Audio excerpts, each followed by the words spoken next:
Welcome to the third session of Community Network Exchange 2020. I am Sara Faruqi. I am moderating this particular session today. I manage research and advocacy at Digital Empowerment Foundation. So we have a stellar panel here today with us. People from different walks of life, from different countries, from different time zones joining us in. So the session for today is policy and regulation for mass adoption of community networks. And we have Carlos Rey-Moreno joining us in from Spain. He is co-lead local networks, policy and strategy for Association for Progressive Communications. We have Teddy Woodhouse joining us from the United Kingdom. He is research manager for access and affordability for the World Wide Web Foundation. We have Achia Nila, who is founder and CEO for Women in Digital, joining us in from Bangladesh. And we will also be having John Jack, who is the Deputy Chief Information Officer for the Vanuatu government, joining us in hopefully today. Basically this session is that even though we have community networks and they have been successfully a practice as an alternative method to connect communities to the internet, they have not become a viable alternative across the world. So this is a session where we will look into what kinds of policy, what kind of regulatory and advocacy and design effort is required to facilitate greater adoption of community networks across the world to help fast track access for the unconnected in countries and regions across the world. So without wasting any more time, I'm going to first bring in Carlos and hear what he has to say on the topic. Carlos, over to you. Sure. Good morning, everyone, and thank you very much for the opportunity to participate in the summit. Please cut me whenever. I'm not quite sure how long I have allocated for whatever I'm gonna say, but yeah. So thank you everyone for attending and for your interest in such a topic. As you know, the Association for Progressive Communications have been behind creating an enabling environment for community networks. A part of that is policy, and I will talk to it in a bit, but there are other elements that, answering a bit to what Sarah was saying, that would make, I wouldn't say community networks are not viable. I think they are viable, and definitely there is proof that they are viable, is that mass adoption that has not happened. And I think we started very early, right? We are in an industry that is very young or relatively young, where there are narratives that industry was created with, right? That narrative that said that you needed to be a national provider that had to have equipment from the landing station of the fiber optic, or having a terrestrial station for a satellite connectivity, and then build all the infrastructure from the backbone to the last mile to connect every single client, right? And for that, you needed huge amount of capital, huge amount of skills, huge amount of pretty much everything, right? So that's how the telecoms industry was created. That's the narrative that have been part of us for the last 20-25 years, that the internet has been evolving and reaching pretty much everyone's life in one way or another.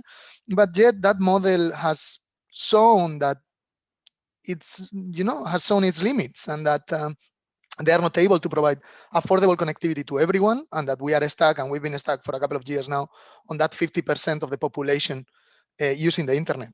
But at the same time that those models have shown their limits, we are seeing that it's not necessary to have an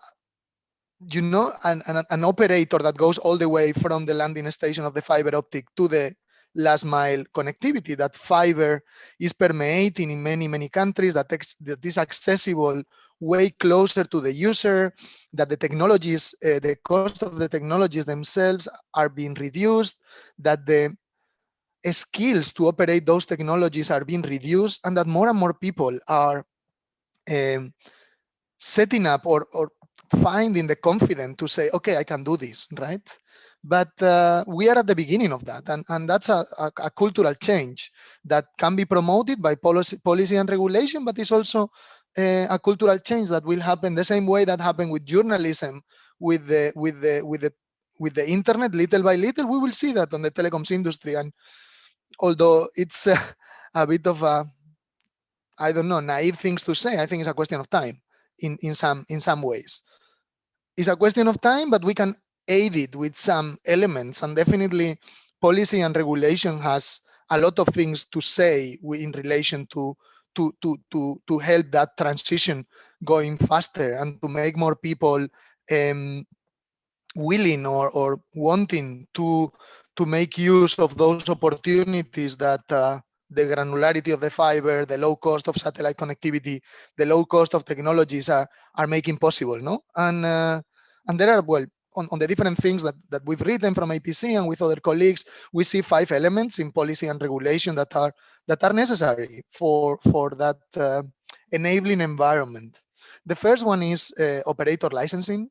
It is impossible that you ask anyone, a community, whoever, to start something with any chance to be sustainable if it's illegal, right? Or if making it legal has such a financial cost, in terms of fees, in terms of bureaucratic compliance, in terms of all those things. It's impossible to make a business model based on that for people whose economic income, well, their monthly income is reduced, right? So reducing the barriers of obtaining an operator's license, that then is critical to enter into wholesale agreements with wholesale providers that would make your business model a bit more sustainable, is necessary, right? And we need to advocate for reducing the fees and reducing the bureaucratic burden or the administrative burden for communities to set up legally their own initiatives. I think the second part is a spectrum. You probably have heard me talking about the spectrum in many places, and access to spectrum is critical. Yeah. At the moment, we keep on talking about community networks and everything they've done, and it's, with pleasure that people talk about community networks in all the venues, but they are based on using a technology that wasn't meant to be a technology for broadband, was meant to be a technology for experimenting in a lab. And we've been doing whatever we could with that technology, that is Wi-Fi, to provide connectivity to thousands of people. But it's not a technology that was designed for that, right? And yet the technology that was designed for that is mobile broadband, require one single thing, that is access to a spectrum that is on the hands of very few companies. That is true that they have paid a lot of money for that spectrum, but this is also true that they are only using it in urban areas where they can see profit out of it. So it would be much easier to make sustainable business model for community networks, to make it easier to for investors, because it's much easier to say covering a community with a mobile broadband base station would cost this much, because designing a network with mobile broadband is much easier than designing it with Wi-Fi. That is always a different case and a different scenario, would make it more viable, as you were saying, to do that, right? So the problem is that they have that spectrum and they are not using it. So advocating, working with government, assisting governments on to how to produce regulation around spectrum sharing. If at the end what we want is to connect everyone affordably, we need to come up with a way, with quid pro quo, with incentives for operators, I don't know. But the main resource to make the unconnected happen is a spectrum, and the spectrum is not being used efficiently. So we need to come up with clever ways to make that happen, and one of them is a spectrum sharing, which will definitely benefit many communities to set up their connectivity. Then going a bit faster, because maybe I'm running out of time and I want Teddy and Aisha and the rest to talk. There is access to backbone and backhaul connectivity. In the case of India, it's very blatant. You have BharatNet, is there, is a news, you cannot use it, you cannot access it. Why? Let's make it easier to access backbone. I mean, without backbone and access to backbone, is impossible to provide connectivity. The infrastructure is there. Let's make it easier for the communities to access it, period. And then access to funding. We will get into funding in a second. Let me use that last. And then access to telecoms data. transparency on Yeah. where the towers are, where the spectrum is being used, where the fiber is, where the point of presence are, is going to make it much, much easier to design those networks. It's going to make it much cheaper to design those networks. Yet, we don't know. We don't know. You need to, where is the closer tower? Where is the closest fiber? Where the operators are? What is the available capacity in those places? That data should be open. And if the goal was to connect everyone, I think the problem is that the goal has been to maximize the profit of a series of companies.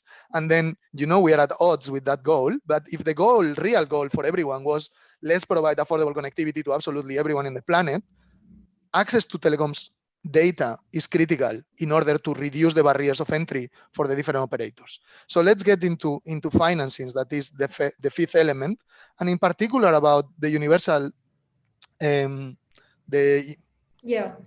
the access fund, the universal access funds. And there is going to be in the post-COVID scenario where many companies and private sector are going to be asking the public, the government, to rescue them or to support them to provide services, as we saw with financial entities and other entities in the crisis in 2008. We are going to see a fight for public funding to do this, right? And we need to see what they decide, whether they decide to fund private companies that they profited for the last 20 years for the, like margins of 40, 50%. I mean, they were the most profitable companies ever. And what they did was sharing those profits among their shareholders rather than saving and extending connectivity and whatnot. Now, those people that were rich, that didn't save for extending that connectivity, now we are going to save them again, as we did with the banks. And instead of looking at other ways of rural development, other ways, and with those ways, community networks and subsidizing and using the USF for universal affordable connectivity could be something that progressive governments should be looking into in terms of enriching connectivity and whatnot. Just the last sentence, if you are interested on this topic, on Wednesday, actually moderated by someone from A4AI, Eleanor Sarpong, there is going to be a panel on the Community Network Summit in Africa that is going to be looking specifically at universal service funds with experts from the continent, and I invite you to join. Thank you very much, and sorry if I took too long.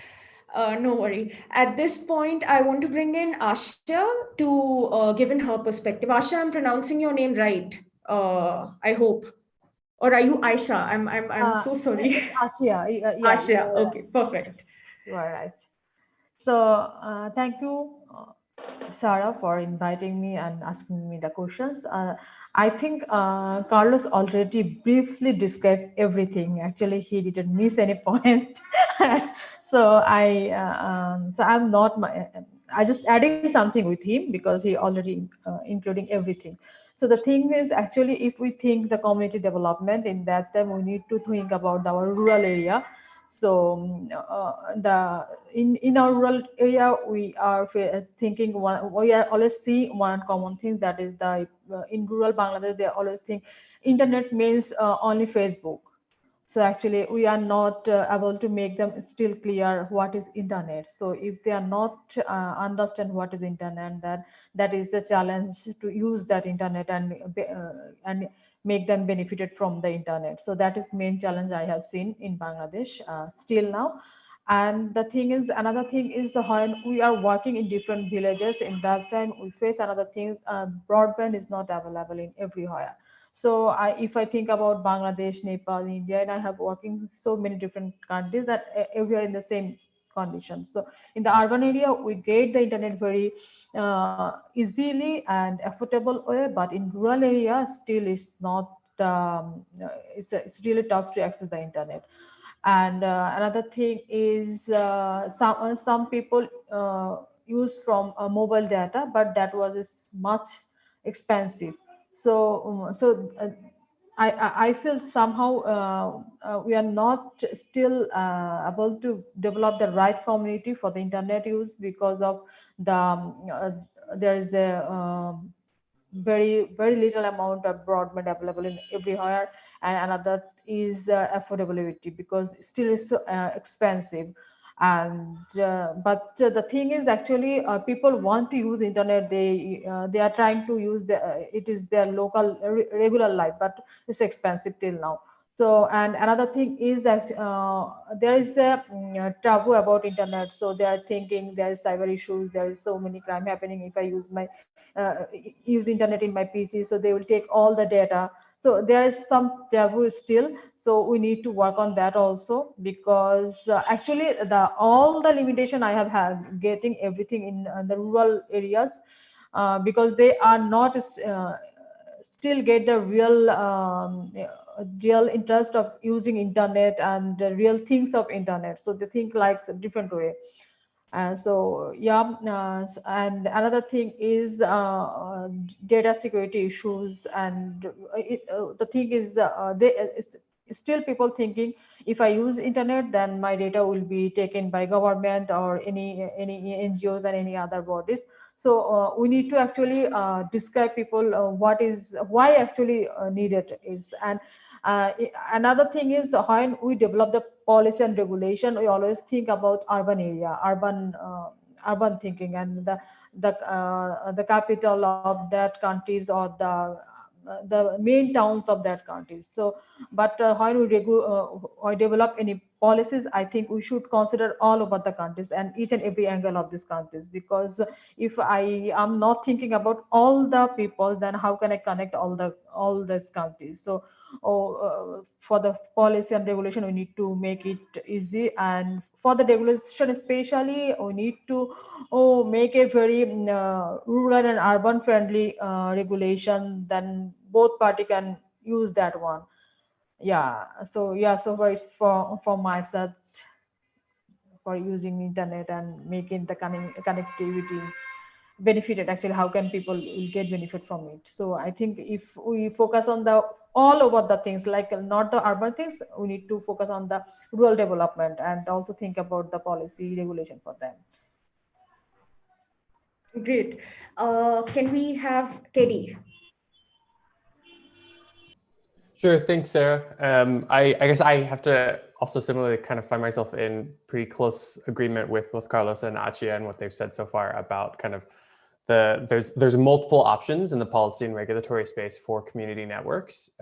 Carlos mentioning those 5, and then also the importance of thinking about this in the kind of context of how different things are in an urban context and in a rural context in terms of providing internet service.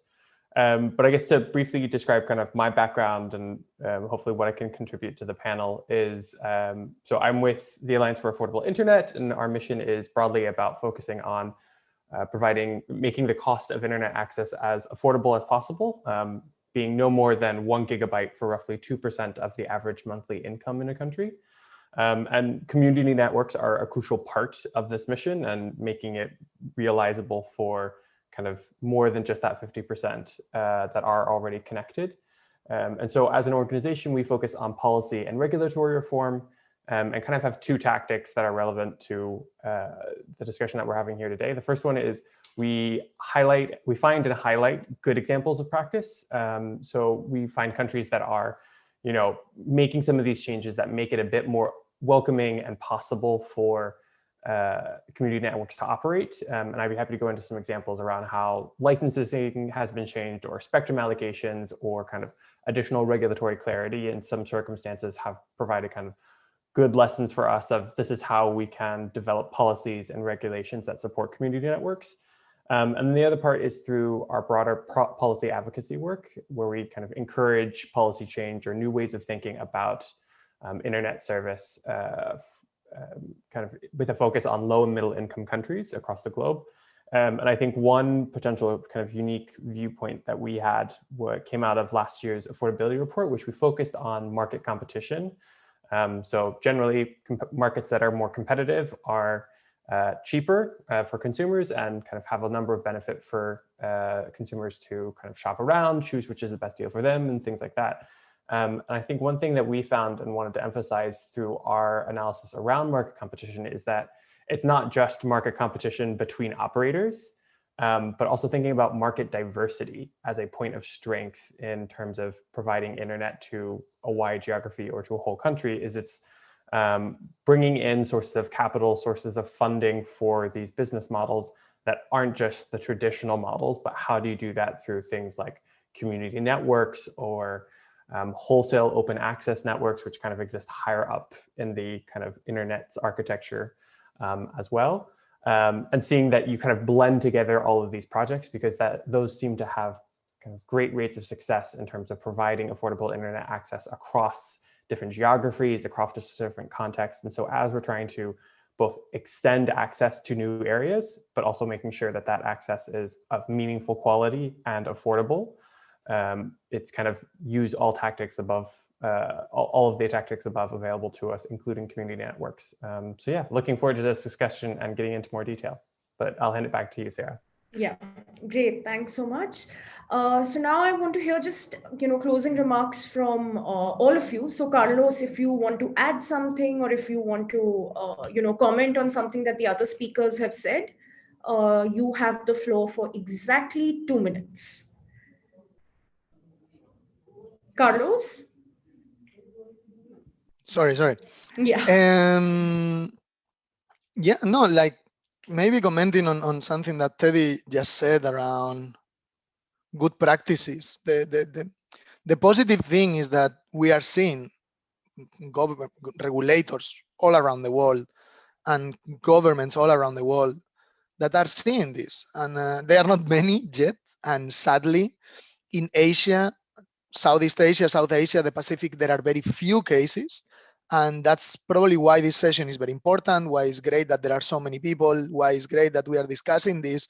Because if you look at regions on the global South and how regulators and how community networks are pushing regulation to change, and progressive regulation is making community networks to thrill, you can see that in Latin America, there is, that synergy, that ecosystem is actually reinforcing each other.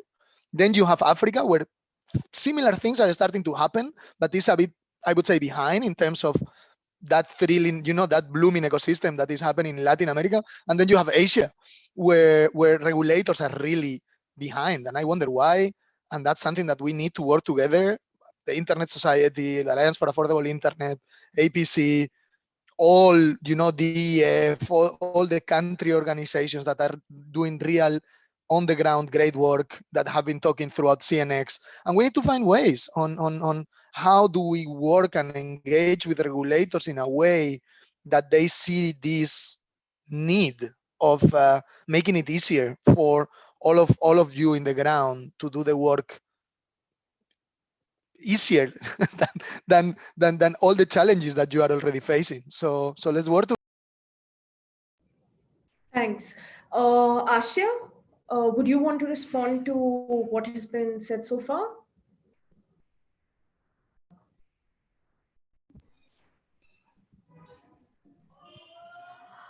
So actually, what I actually think, already I mentioned about rural and urban areas. So that is one thing. And another thing is minimize the costing. Like it should be affordable for all. Then people can use the more internet, and obviously policy, the same things actually, innovative policy solutions, and ensuring access to community network and how they easily access the things, and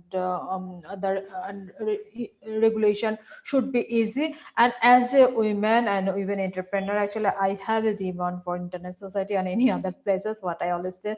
So some package for especially for women entrepreneurs, that can be a very easy regulation and regulator, and especially the strong security based internet. So I think that will be really good for the women user, because we are also part of the community. So I think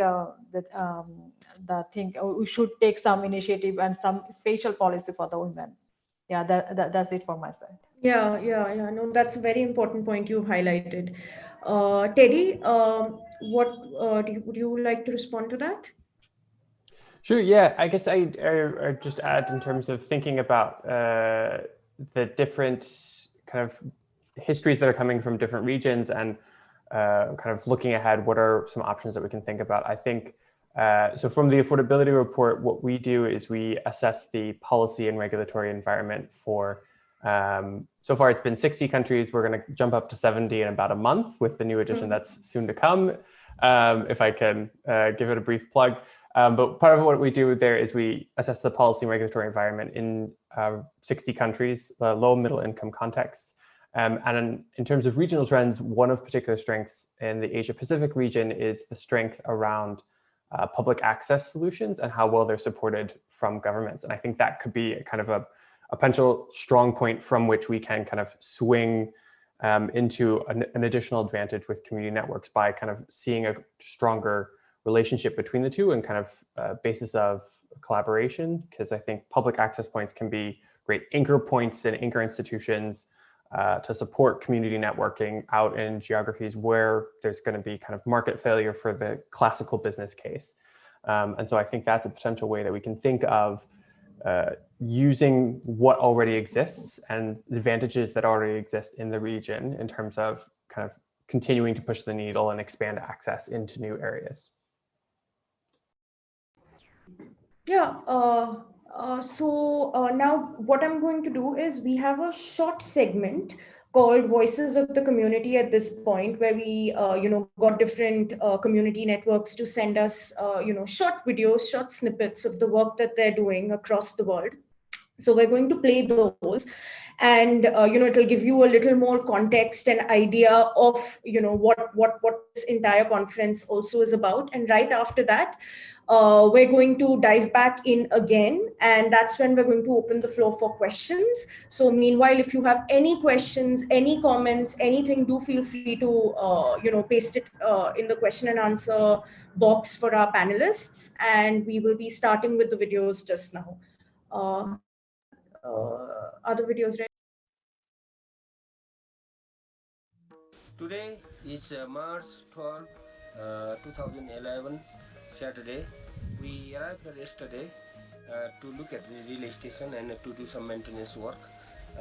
Here, luckily it snowed very heavily yesterday, and we have this relay station at Kopra. This place is Kopra, and we have a relay station here. And this is the second relay station we have in this region to connect to Mustang district as well. You can see the panel antenna over there. That panel antenna is connected to another mountain, which is about 15 kilometers on that side. And that relay station is connected to Pokhara. And we have also another radio pointing towards the Himalaya that goes to Mustang district. We also have these panel antennas over here that are connected to, there are several villages actually in this region. There are 9-10 villages in this region. All those villages are connected from these antennas. We also have a wind generator here for backup. Usually that wind generator is not enough. We have solar panels to run all these equipments, and that wind generator is for backup because we don't get much much wind in this area. Sometimes we get some wind, so that's why we put the wind generator for backup power.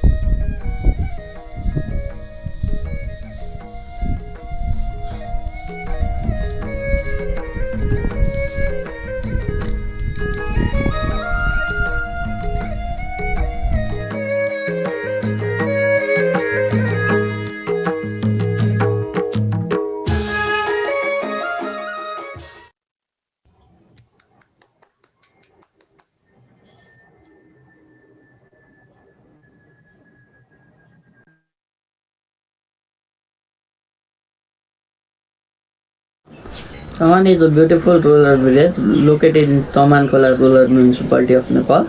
It is 377 kilometers away from the capital city of Nepal. Nepal was in lockdown for 6 months, and schools in Nepal were shut down with no further notice when they will reopen. So the students in these rural villages has no access to either school or any other learning materials. So I came up with an idea of establishing a community network that will provide access to different open source educational. We have used an offline server that powers more than 10,000 of books, uh, 300 audiobooks, 200 videos, and numerous other open source learning options such as Khan Academy, offline Wikipedia, and many other local contents in Nepali language. This offline server is connected to a wireless access point so that we could broadcast all these learning materials in wireless channel, and nearby students and other residents can access all these contents using Wi-Fi facility in their smartphone or laptops or any other computer.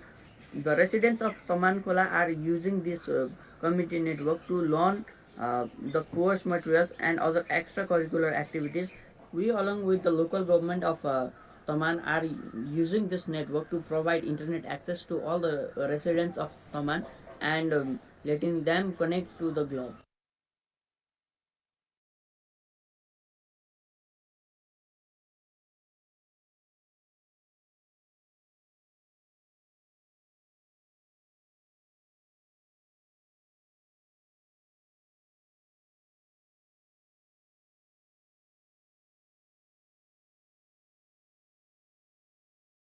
Minglaba, my name is Svetlana Zenz. I'm representing Myanmar Center for Responsible Business, and I'm really glad and honored to see you digitally here at the Community Network Forum. Thank you very much for letting us share our knowledge on Internet Shutdown case.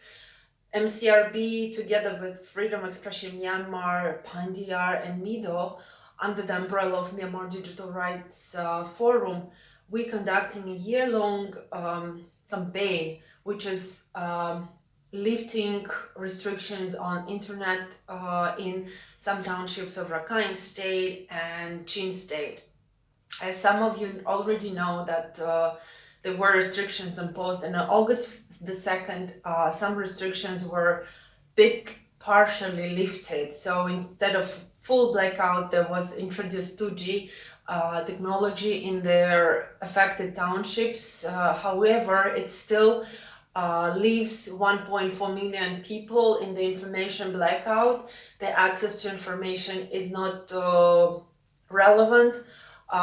Even the access to public sources is very restricted, so not everyone can have information from that and upload video, for example.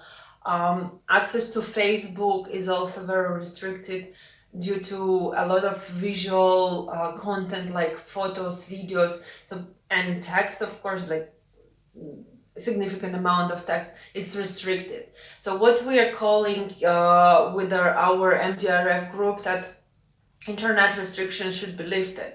However, with the community network forum, it's also important to highlight that community networks in affected areas also can be useful and also can be taken as an option, temporary option, to let people know and to let people to have access to information, what is going around them, of course, especially now during the election period and during the COVID-19 pandemic. This is important that people will at least have access to information with diminished risks to their health, to their safety, and also would let them get connected to the world and to the internet itself. And we think that the community networks can be also useful for socio-economic development in the affected areas, but this is not the constant solution. It's a temporary solution, and which could be also taken in place to resume the situation before the situation in the affected areas is stabilized. So thank you very much. It's quite short of time.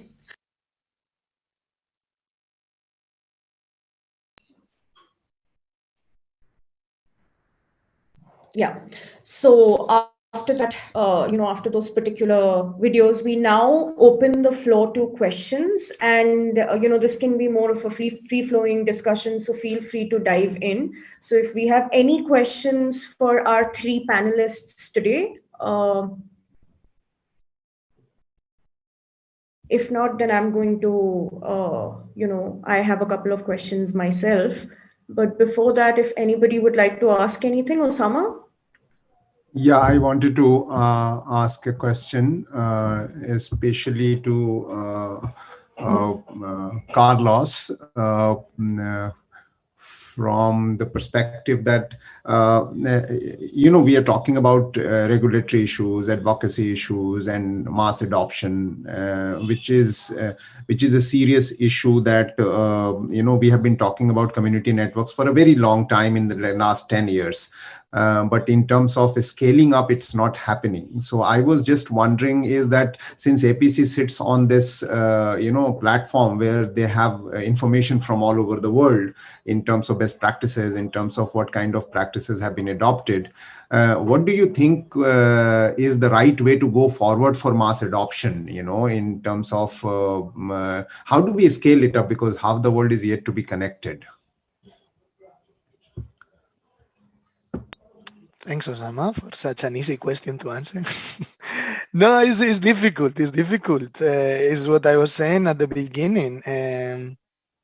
We need to change a lot of minds from both sides, right? There are people who really want the status quo to continue, and they are doing absolutely everything in their hand, and they do have a lot of power to remain. I mean, in the case of India with Jio and everything, is pretty blatant. Like, they are going to do everything for that narrative to continue being, we are the only ones who can do this, and wait until we do it.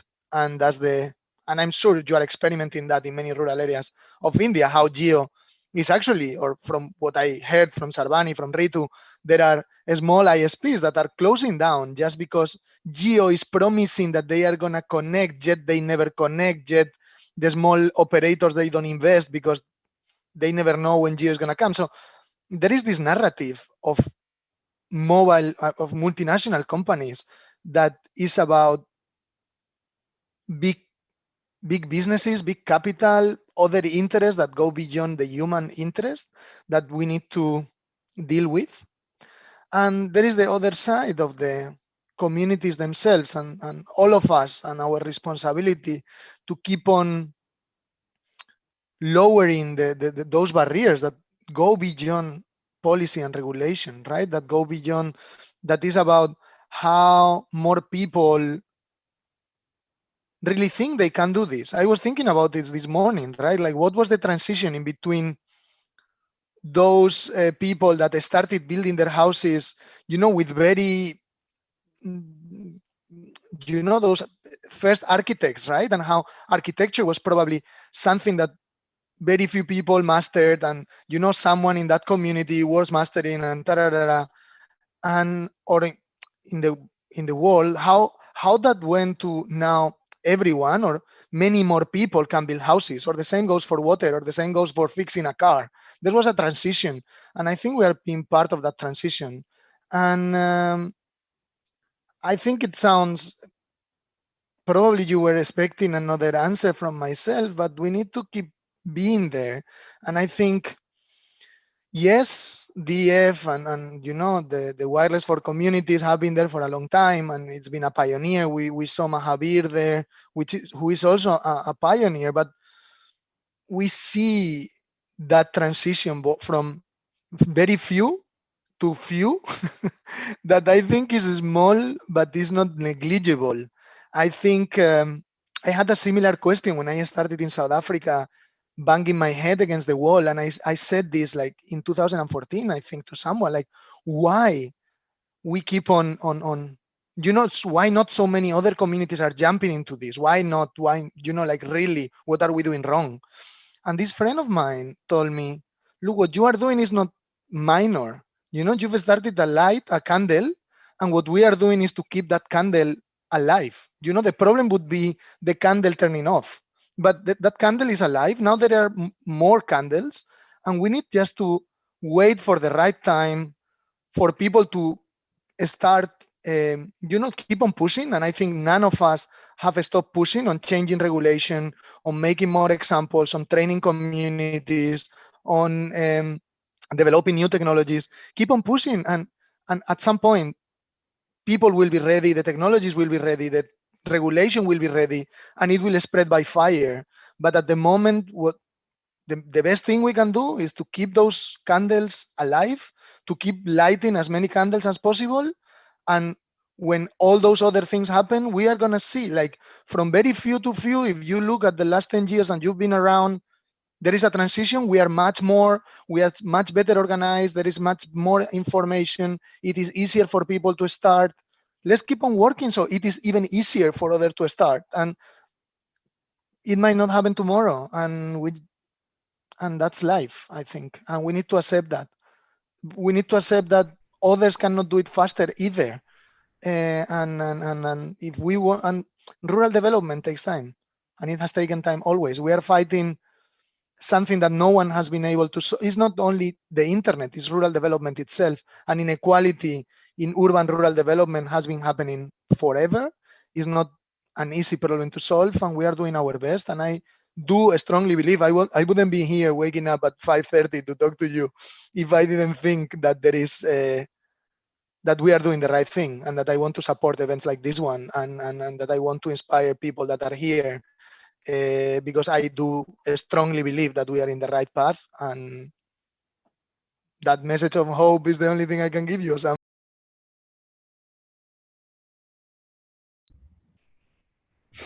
Yeah, that's a great way to end this, that light more candles, and there is a certain message of hope coming in from this conversation. We have a question from Waqas Hassan. Can the Universal Service Fund, wherever available, help with scaling up the community networks? Are there any examples of this kind of collaboration? So, Terry, would you like to take that? Sure. Yeah. Thanks, Sarah. I think a key way that universal service funds can support there are kind of multiple ways, and I think it depends on kind of the level of how much a universal service fund would be interested in getting involved. But I think kind of as a minimum, there is great potential for projects and institutions that get served through a universal service model, whether that's schools or libraries or community centers, serving as anchor institutions from which then further networking can be done on a community level and kind of on a DIY basis. And so that's kind of, I think, what you can consider what would be like good practice minimum in terms of essentially building out to a good point and then letting others build onto that and making that relationship as easy as possible. So it's kind of going back to what Carlos was just answering about kind of the simplicity that's needed of making it easier for people to connect multiple networks together. And I think beyond that, there's also a great potential for universal service funds to also think about directly supporting and funding community networks as well, where there's a clear market failure for the classical business model, which is kind of the, government doesn't get involved. We let traditional mobile network operators come in and try to provide service, where that's not happening and where it doesn't look like that model is going to work successfully, even with some kind of more modest level incentives. I think community networks are a great way to fill that gap, because there are simply going to be parts of the world where that model is going to make the most sense. And so it's, moving universal service funds from just being kind of subsidies that go back into the traditional business market, but also supporting forms of innovation, whether that's technical or kind of in terms of the scales of networks as well. In terms of examples where we've seen that, examples of the kind of more classical public access model exist in a number of places. I think a good one to look at could be the Tech for Ed in Philippines. But in terms of USF's directly funding community networks, there's not one that I know of that's kind of active yet. But it would be one that I would be very interested in seeing happen in the near future. Great. we have a question for Achia, which I find very, very interesting. So what can be done to break the belief in Bangladesh that Facebook is not the internet?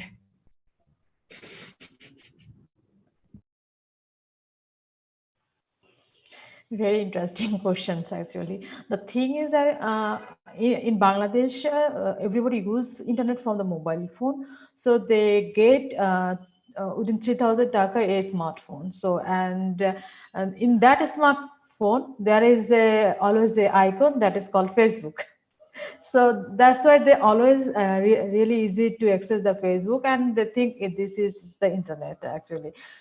So I believe actually we can do so many awareness program workshops, actually why internet this is not internet, and internet this is the things, and it is internet. Actually, what is internet, we need to know them.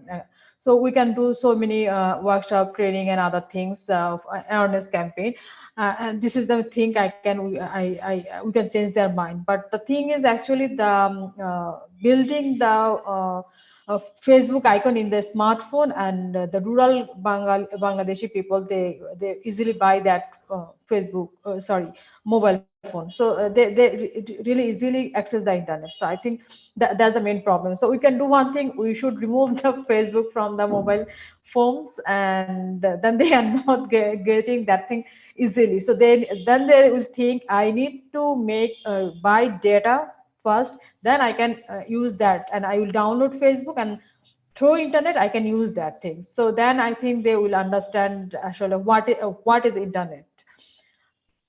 This is the way I think they can do this. So no building app in mobile phone. So actually, Achia, the question that I was intending to drive you to say is that, if we don't know what is internet, it's also difficult to aspire for, alternative network like community networks or network that gives me the internet, so that was the reason I was asking, especially because obviously the entities and the internet companies or the such companies are going to tell people that they are the ultimate, they are. Yes. That is the main thing, actually. So actually people are using mobile data. We also, Achia? Yeah, I want to add one thing, that people are using mobile data, but they don't understand that is internet. They think it's mobile data, something come from mobile company. So they don't understand that is the main things. Actually, we need to make them digitally literated, actually. So I think, yeah, that is another thing we can do.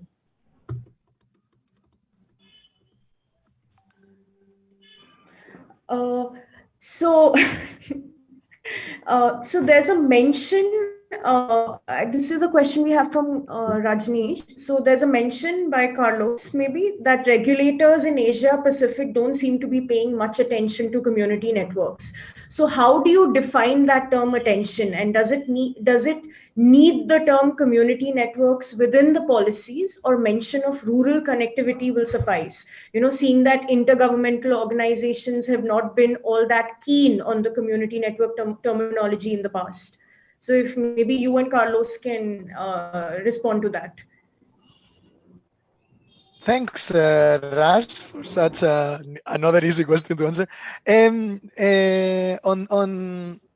On the last bit, right? I think again, for me, it's all connected, right? And I think there are interests there who really have made their best at demonizing concepts just because they were seen as competition, and particularly in the plenipotentiary in 2018 that the International Telecommunication Union organized, there were some countries and regulators from some countries that they don't want to change because they have interests with the mobile network operators, and they have said so. So in those international spaces or intergovernmental organizations, they have been interested parties that have said, no, the only model is this one. But not only the only model is this one, the only model is this one because I have shares in this model, which is a bit it talks about the corruption at some point that we need to deal with, and that the fact that community networks are spoken and are taken serious at those spaces mean how powerful that fire can become.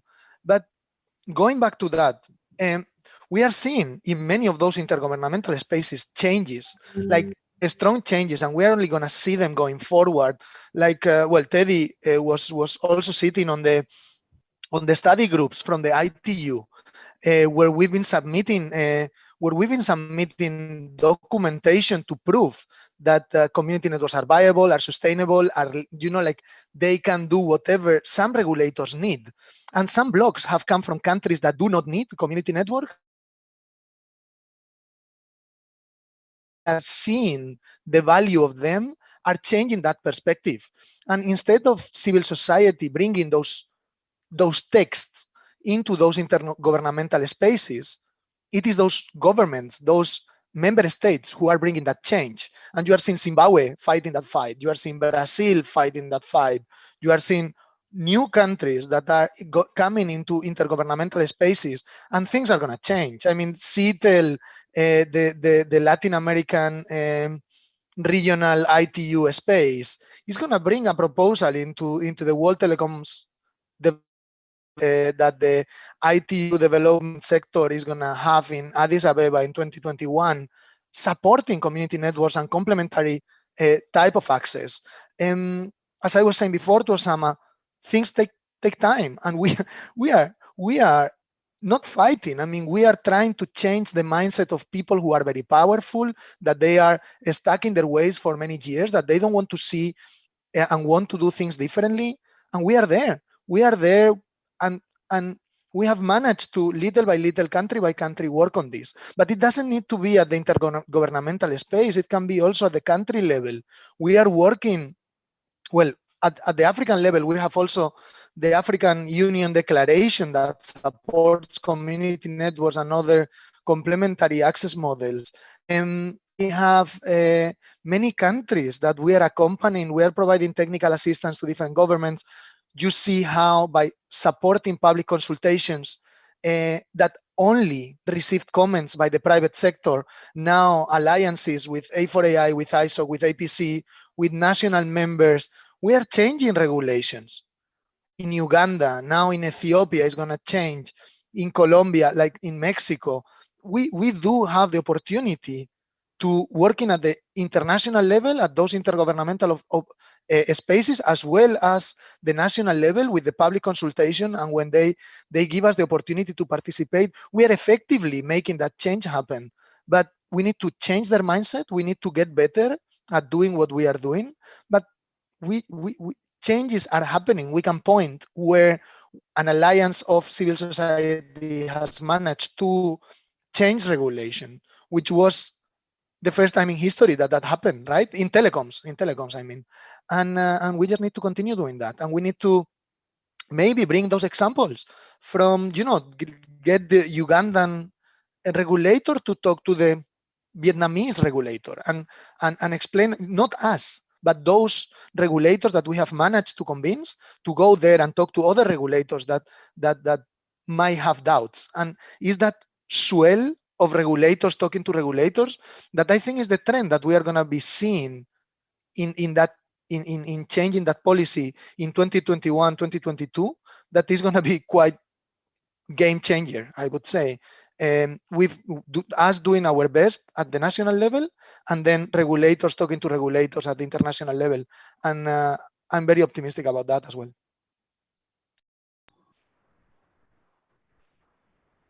Great. So at this point, I want to ask Teddy a question. So, A4AI has been coming out with these reports, and you do a lot of research and analysis and, understanding different contexts, different countries, what are connectivity issues, the affordability issues. There are multiple, nuances that go into this entire conversation. And I think your reports highlight that quite deeply. So I'm going to ask you a very broad, grand question, which is, how many more years do you think it will take to connect everyone in different countries, in different areas. And, do you think we're going to have to for another 20, 30 years to have everyone in the world connected, or have affordable access, or, have them, in this space? Yeah. Thank you, Sarah. It's Teddy? Sorry. Yeah. I was a bit slow finding the unmute button. It's a good question. I think fundamentally, the answer is it's up to us, not just within this room, but up to kind of the governments that are accountable to us, and to policymakers who are going to decide the trajectory of kind of the next future for the internet and for connectivity in general.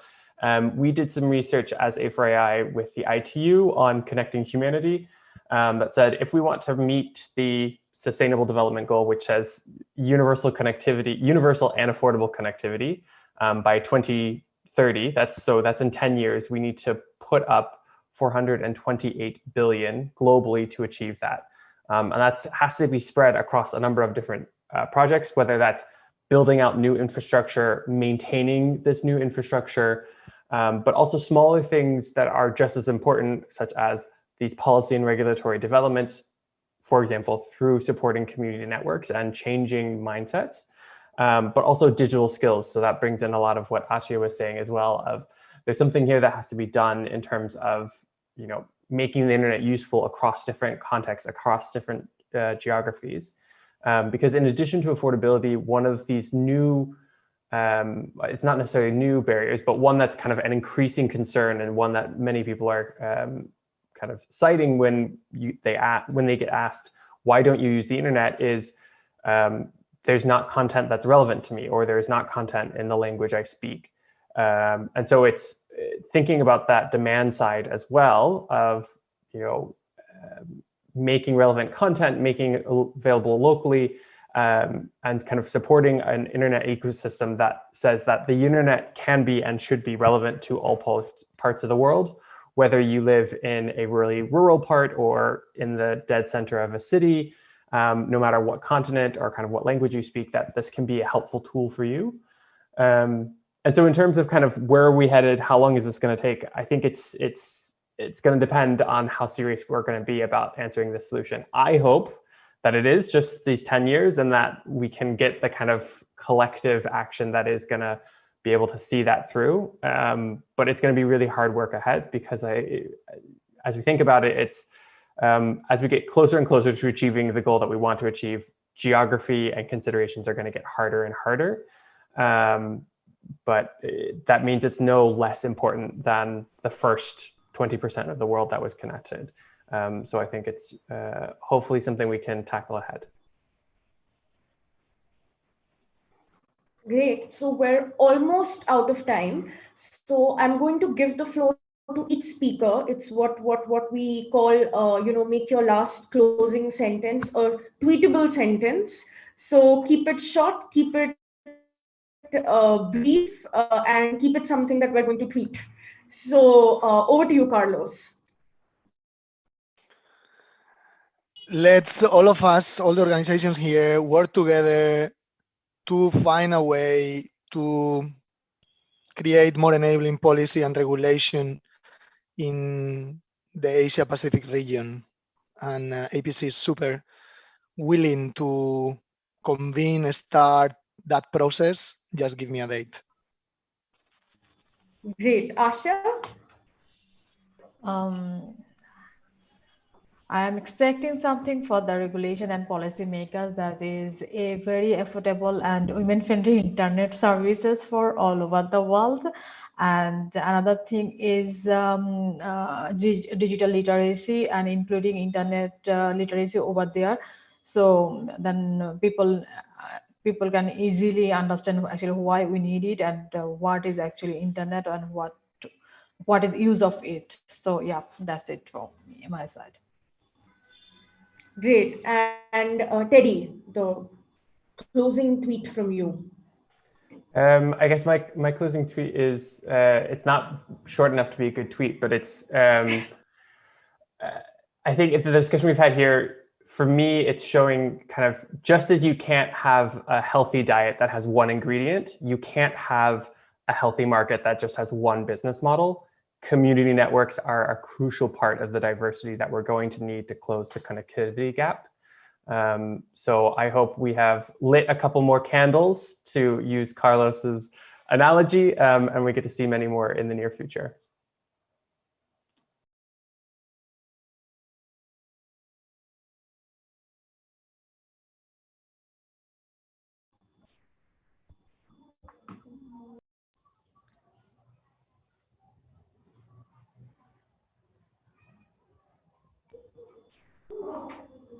Hi, Sarah.